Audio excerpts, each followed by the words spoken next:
warahmatullahi wabarakatuh.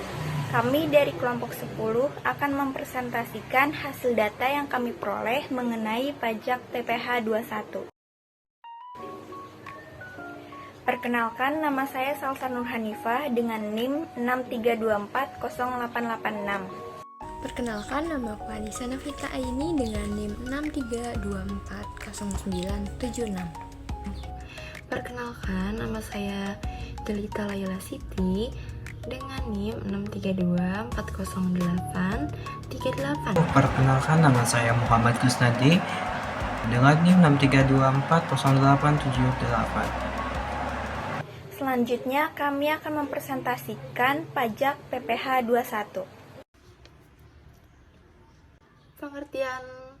Pengertian pajak secara umum, pajak adalah kontribusi wajib kepada negara yang terutang oleh orang pribadi atau badan yang bersifat memaksa berdasarkan undang-undang dengan tidak mendapatkan imbalan secara langsung dan digunakan untuk keperluan negara bagi sebesar-besarnya kemakmuran rakyat.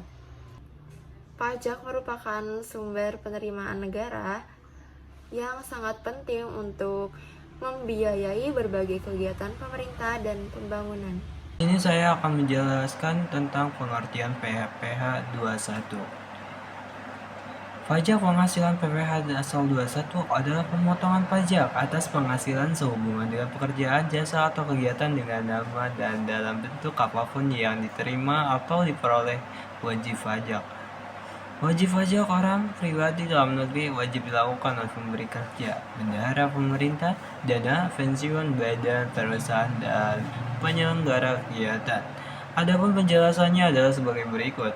1. Pemberi kerja yang membayar gaji, upah, honorarium, tunjangan, dan pembayaran lain sebagai imbalan sehubungan dengan pekerjaan yang dilakukan oleh pegawai atau bukan pegawai. Bendahara pemerintah yang membayar gaji, upah, honorarium, tunjangan, dan pembayaran lain sehubungan dengan pekerjaan, jasa, atau kegiatan. Yang ketiga, dana pensiun atau badan lain yang membayarkan uang pensiun dan pembayaran lain dengan nama apapun dalam rangka pensiun. Badan yang membayar honorarium atau pembayaran lain sebagai imbalan sehubungan dengan jasa termasuk jasa tenaga ahli yang melakukan pekerjaan bebas. Yang kelima, penyelenggara kegiatan yang melakukan pembayaran sehubungan dengan pelaksanaan suatu kegiatan. Oke, selanjutnya di sini saya akan membahas tentang subjek dan objek pajak penghasilan. Yang pertama ada subjek pajak penghasilan, yaitu pihak yang dikenai kewajiban pajak atas penghasilan yang diterima dan juga diperolehnya. Yang pertama ada pajak penghasilan orang pribadi yang terdiri dari orang pribadi dalam negeri dan juga luar negeri.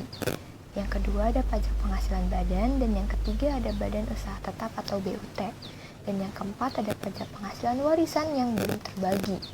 Selanjutnya untuk objek PPh dapat berupa imbalan yang berkenaan dengan pekerjaan atau jasa yang diterima atau diperoleh dari orang pribadi tersebut. Yang kedua ada hadiah, laba usaha, bunga, dan juga dividen. Selanjutnya tentang subjek dan objek pajak penghasilan pasal 21, yaitu pajak yang dikenai dari penghasilan orang pribadi atau badan. Yang pertama, tenaga ahli yang melakukan pekerjaan bebas seperti dokter, arsitek, akuntan, notaris, dan juga pengacara. Atau yang kedua, pegawai atau penerima pensiun atau juga bisa anggota dewan komisaris.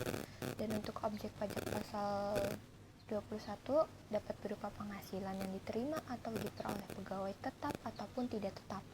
Dan yang kedua, imbalan kepada bukan pegawai seperti honorarium, komisi, fee, atau yang sehubung dengan pekerjaan, jasa, dan kegiatan yang dilakukan. Yang ketiga, imbalan kepada peserta kegiatan seperti hadiah, penghargaan, uang saku, dan lain-lainnya. Di dalam pajak penghasilan ada juga yang tidak termasuk subjek dan objek pajak penghasilan. Kita bahas yang pertama tentang subjek pajak penghasilan yang tidak termasuk seperti kantor perwakilan negara asing atau dari luar negeri. Dan yang kedua ada pejabat-pejabat perwakilan diplomatik atau pejabat lain dari negara asing atau negara luar. Dan yang ketiga ada organisasi internasional. Dan untuk objek PPh-nya ada bantuan atau sumbangan, harta hibahan, warisan, iuran, beasiswa, dan bantuan atau santunan. Kategori itu semua tidak dipungut pajak penghasilan dan juga pajak penghasilan 21. Tarif PPh 21. Mulai 1 Januari 2024, Direktorat Jenderal Pajak melakukan sistem tarif efektif rata-rata untuk pemotongan pajak penghasilan PPh pasal 21. Sistem ini bertujuan untuk menyederhanakan perhitungan pajak bagi pegawai tetap termasuk pegawai negeri sipil (PNS) TNI, Polri, dan pensiunan. Jenis tarif efektif dibagi menjadi dua, yaitu tarif efektif bulanan dan mingguan dan harian. Tarif PPh 21 bersifat progresif berdasarkan jumlah penghasilan kena pajak PKV setahunan. Sampai dengan 60 juta itu potong 5%, di atas 60 juta sampai 250 juta itu dipotong 15%. Di atas 250 juta sampai 500 juta itu 25%, di atas 500 juta sampai 5 miliar itu 30%. Di atas RP 5 miliar itu 35%. Waduh, kira-kira tuh berapa ya? Wah, pasti kalau yang udah ngerti pajak sih tahu kan. Coba tulis di komentar. Bagi penerima penghasilan yang tidak memiliki NPWP, tarif PPh 21 yang dikenakan lebih tinggi 20% daripada tarif yang diterapkan terhadap wajib pajak yang memiliki NPWP. Pemotong pajak penghasilan pasal 21 adalah hal yang perlu diketahui oleh wajib pajak, karena pajak yang telah kita bayar tersebut kelak akan disetorkan oleh pemotong PPh pasal 21 ke kas negara. Yang dimaksud dengan pemotong pajak penghasilan pasal 21 adalah wajib pajak orang pribadi atau wajib pajak badan, termasuk bentuk usaha tetap yang mempunyai kewajiban untuk melakukan pemotongan pajak atas penghasilan sehubungan dengan pekerjaan, jasa, dan kegiatan orang pribadi sebagaimana dimaksud dalam pasal 21 Undang-Undang Pajak Penghasilan. Berikut ada 5 pemotong pajak penghasilan pasal 21. Yang pertama, pemberi kerja yang terdiri dari orang pribadi dan badan, baik merupakan pusat maupun cabang, perwakilan atau unit yang membayar gaji, upah, honorarium, tunjangan, dan pembayaran lain dengan nama dan dalam bentuk apapun sebagai imbalan sehubungan dengan pekerjaan atau jasa yang dilakukan oleh pegawai atau bukan pegawai.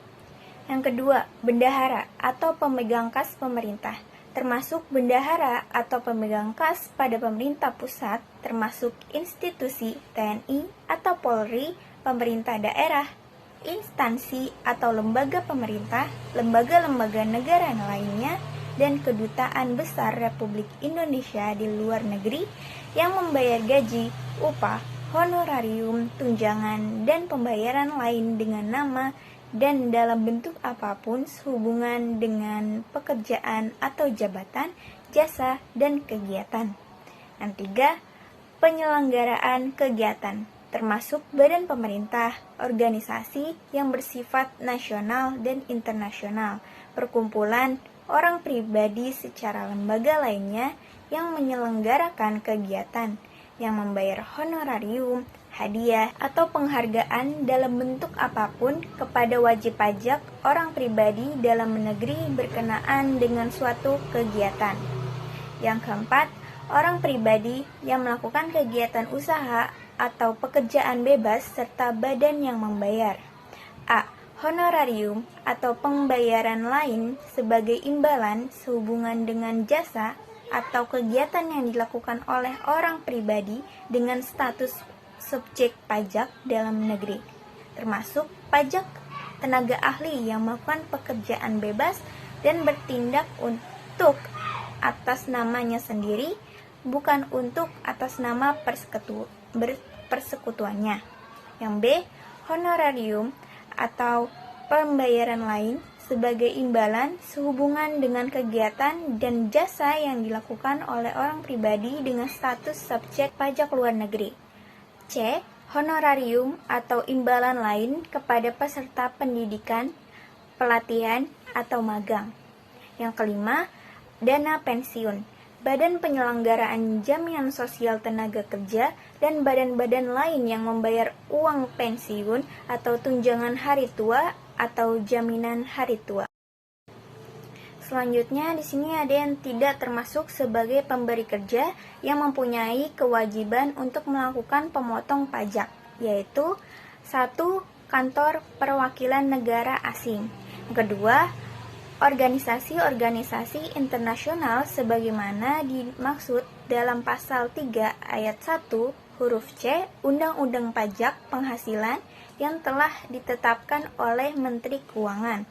Yang ketiga, pemberi kerja orang pribadi yang tidak melakukan kegiatan usaha atau pekerja bebas yang semata-mata memperkerjakan orang pribadi untuk melakukan pekerjaan rumah tangga atau pekerjaan bukan dalam rangka melakukan kegiatan usaha pekerjaan bebas.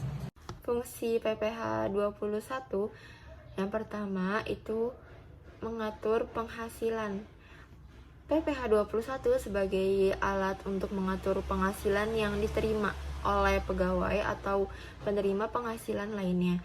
PPh 21 dapat digunakan untuk mengatur distribusi pendapatan dan mengurangi kesenjangan sosial. Yang kedua, itu mengumpulkan pajak. PPh 21 sebagai sumber penerimaan negara yang digunakan untuk membiayai pengeluaran pemerintah. PPh 21 merupakan salah satu sumber penerimaan negara yang penting untuk membiayai berbagai kegiatan pemerintah. Yang ketiga, dengan demikian PPh 21 memiliki peran penting dalam meningkatkan penerimaan negara dan mengurangi kesenjangan sosial. Juga dapat digunakan untuk mengatur kebijakan ekonomi dan sosial masyarakat. Selanjutnya ada tujuan PPh 21. Tujuan PPh 21 adalah untuk mengatur dan mengumpulkan pajak dari penghasilan yang diterima oleh pegawai atau penerima penghasilan lainnya, sehingga dapat meningkatkan penerimaan negara dan mengurangi kesenjangan sosial. PPh 21 juga itu bertujuan untuk memastikan bahwa setiap warga negara yang memiliki penghasilan wajib membayar pajak dengan kemampuan mereka.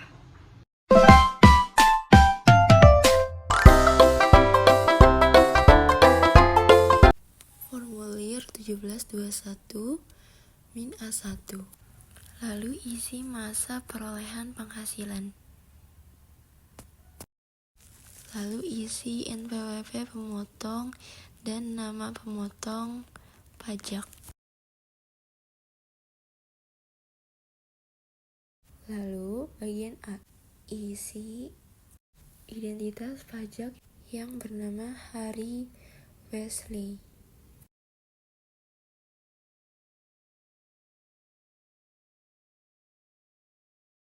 Jumlah tanggungan keluarga untuk PTKP adalah 2. Nama jabatan, staf keuangan. Setelah identitas penerima penghasilan yang dipotong diisi di bagian gaji atau pensiun atau THT atau JHT, di kolom jumlah diisi senilai 120 juta. Tunjangan PPh-nya senilai 3.600.000. Tunjangan lainnya, uang lembur dan sebagainya senilai 60 juta. Honorium, imbalan lain sejenisnya tidak ada, jadi dikosongkan. Premi asuransi yang dibayarkan pemberi kerja nilai 7.200.000. Karena baris ke-6 tidak ada, jadi dikosongkan. Lalu tantiem bonus, gravitasi jasa produksi dan THR senilai 10 juta. Jumlah penghasilan bruto kita jumlahkan, totalnya senilai 200.800.000 rupiah. Lalu ada pengurangan biaya jabatan atau biaya pensiun senilai 6 juta. Lalu iuran pensiun atau iuran THT atau JHT sama, senilai 6 juta. Jumlah nilai pengurangannya adalah 12 juta. Lalu perhitungan PPh pasal 21. Jumlah penghasilan neto adalah penghasilan bruto kurangi jumlah pengurangan. Hasilnya senilai 188.800.800. Jumlah penghasilan neto untuk penghitungan PPh pasal 21 disetahunkan senilai 188.800. Untuk penghasilan tidak kena pajak TKP senilai 67.500. Penghasilan kena pajak tahun atau disetahunkan nilai 121.300. Untuk PPh pasal 21 atas penghasilan kena pajak setahun atau disetahunkan senilai Rp12.195.000. PPh pasal 21 terutang senilai Rp12.195.000. Lalu PPh pasal 21 dan PPh pasal 26 yang telah dipotong dan dilunas nilai Rp12.195.000. Lalu bagian C, identitas pemotong pajak perusahaan, isi NPWP pemotong pajak yang bernama Mariana Jola, isi tanggal dan tanda tangan tanggal 23 bulan 5 2025. Kita lanjut ke pengisian formulir 1770S. Lalu isi tahun pajak 2024. Lalu isi identitas NPWP wajib pajak. Lalu ke pengisian bagian A, penghasilan neto. Nomor 1 tidak ada jadi nihil. Penghasilan neto dalam negeri hubungan dengan pekerjaan senilai Rp188.800.000. Jumlah penghasilan neto adalah 188.800. Jadi jumlah penghasilan neto setelah pengurangan zakat atau sumbangan keagamaan yang sifatnya wajib senilai 188.800. Lalu penghasilan tidak kena pajak K2 nilai 67.500. Penghasilan kena pajak 121.300. Lalu PPh terutang tarif pasal 17 UU PPh X angka 11 senilai Rp12.195.000. Jumlah PPh terutang senilai Rp12.195.000. Bagian D, kredit pajak. Itu nihil semua. Lalu isi tanggal lunas tanggal 23 bulan 5 tahun 2025. Lanjut checklist bagian lampiran fotokopi formulir 1721A1 dan atau 1721A2. Juga bagian wajib pajak isi tanggal 23 bulan 5 2025. Isi nama lengkap dan NPWP. Kita lanjut ke pengisian formulir 1770S1. Isi NPWP dan nama wajib pajak. Lalu isi tahun pajak 2024. Lalu bagian A, penghasilan neto dalam negeri lainnya. Dan bagian B, penghasilan tidak termasuk objek pajak. Itu tidak ada nilainya, maka kita nihilkan. Lalu bagian C, daftar pemotongan atau pemungutan PPh oleh pihak dan PPh yang ditanggung pemerintah, yaitu PT Starlight. Jumlah PPh yang dipotong atau dipungut nilai Rp12.195.000. Lalu ke pengisian formulir 1170 S2. Isi NPWP dan nama wajib pajak, yaitu Hari Wesley. Tahun pajak 2024. Untuk pengisian bagian A dan bagian B, juga bagian C, itu tidak ada nilainya, maka kita kosongkan, nihil. Lalu bagian D, kita isi daftar susunan anggota keluarga Hari Wesley.